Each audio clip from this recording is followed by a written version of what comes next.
Olá, eu sou o Diomar Fontoura e sejam todos bem-vindos ao meu canal. Hoje, para mais um estudo da Palavra de Deus.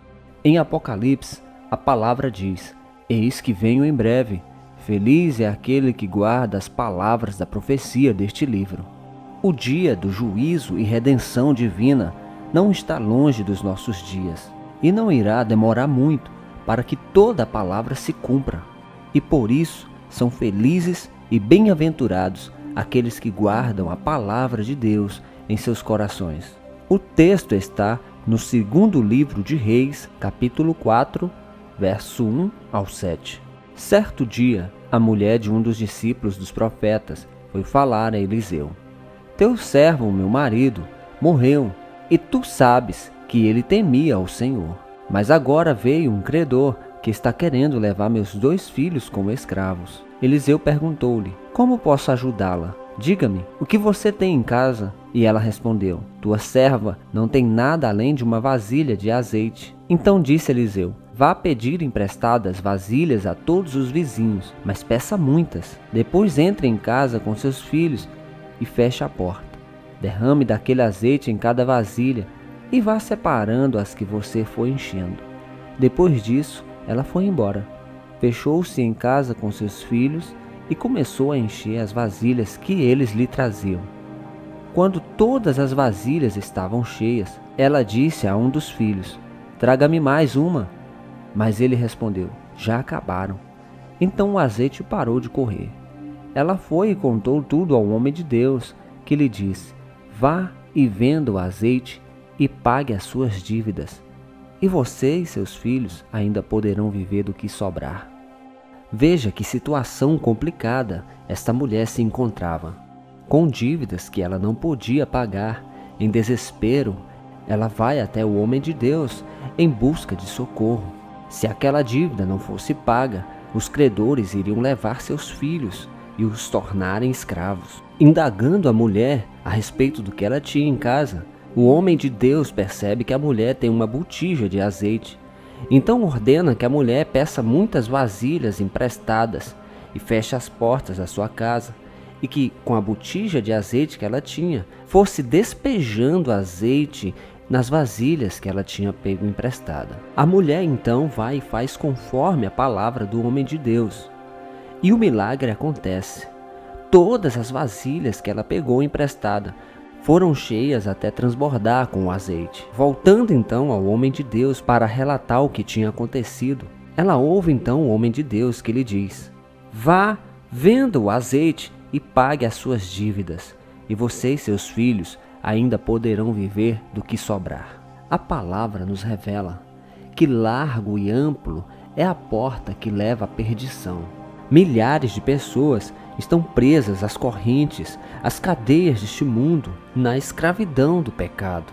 O diabo, o inimigo das nossas almas, é conhecedor de todas estas prisões, sendo ele próprio e seus demônios os carcereiros que impedem as pessoas de serem livres. A palavra em Apocalipse, capítulo 12, verso 10, nos revela que Satanás é o nosso acusador diante de Deus. Se não houver arrependimento, não haverá perdão. Por isso, a mensagem de Jesus era sempre esta: arrependam-se, porque o reino dos céus está próximo. Satanás sabe disso, sabe que o arrependimento levará as pessoas a se aproximarem de Deus. Geralmente é inevitável que as pessoas se sintam tristes e se sintam mal em meio aos pecados em que vivem. Então, a pergunta é: se sentem tristes e mal, por que não abandonam os pecados e busquem a viver uma vida em obediência a Deus? E a resposta é essa: até nestes sentimentos que muitas vezes sentem, estas pessoas são escravizadas pelo diabo, pois o inimigo leva estas pessoas a não sentir arrependimento. E no lugar do arrependimento, o inimigo leva estas pessoas a sentirem, na verdade, o remorso. E foi exatamente isso que o diabo fez com Judas. Após a traição, ele, vendo que tinha feito uma coisa ruim e errada, começou a se culpar até o ponto de tirar a própria vida. É muito comum encontrar pessoas que se culpam muito por causa do seu passado, que estão presas a lembranças ruins, que carregam um peso tão grande que nem elas mesmas conseguem se perdoar. Veja que esta é a obra do diabo, a obra de levar o remorso ao coração das pessoas, pois ele é o nosso acusador. O Espírito Santo, pelo contrário, é o nosso consolador. O Espírito Santo nos revela sim, nos mostra sim que somos pecadores, mas ele nos conduz ao arrependimento. Veja que no texto que lemos, a viúva não tinha como pagar. A viúva foi até o homem de Deus, na esperança de que Deus a salvasse. Veja o que Deus fez na vida dela.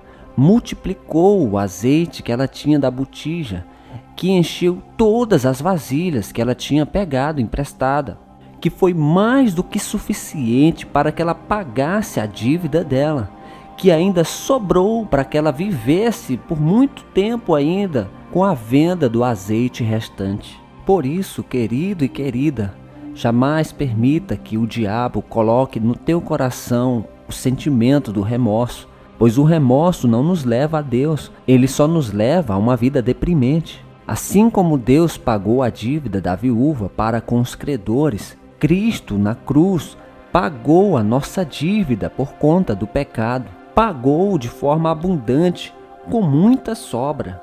Por isso não importa quem você foi ou o que você fez, tudo foi cravado na cruz. 1 João, capítulo 1, verso 9. Se confessarmos os nossos pecados, ele é fiel e justo para perdoar os nossos pecados e nos purificar de toda a injustiça. Certamente, estes são os últimos dias, dias que antecedem a volta do nosso Senhor Jesus. E eu creio que assim como foi nos dias do profeta Jonas, quando foi enviado a pregar na cidade de Nínive, e que ali naquela cidade todas as pessoas se arrependeram, e assim Deus poupou e salvou aquele povo da destruição. Eu creio que Deus está fazendo a mesma coisa agora, nos nossos dias. Ele tem sido bondoso e paciente, tem esperado que as pessoas se voltem para Ele e que se arrependam. Como Deus é bondoso, pois a palavra afirma: aquele que vir a mim, de maneira nenhuma o lançarei fora. Isso é o que Deus espera de mim e de você, o verdadeiro arrependimento. Quem verdadeiramente se arrependeu não precisa ter dúvida, Deus já perdoou todos os teus pecados. O Senhor não demora em cumprir a sua promessa, como julgam alguns. Pelo contrário, Ele é paciente com vocês, não querendo que ninguém pereça, mas que todos cheguem ao arrependimento. Que o nosso Deus abençoe poderosamente a sua vida.